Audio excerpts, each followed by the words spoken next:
தமிழை போல காதல் மிக உயர்வானது.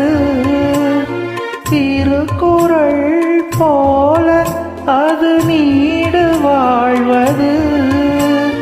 வாழ்விலும் தாழ்விலும் விலகிடாத நேசம். வாலிபம் தென்றலாய் என்றும் இங்கு வீசும். ஏன் மயக்கம், ஏன் தயக்கம்?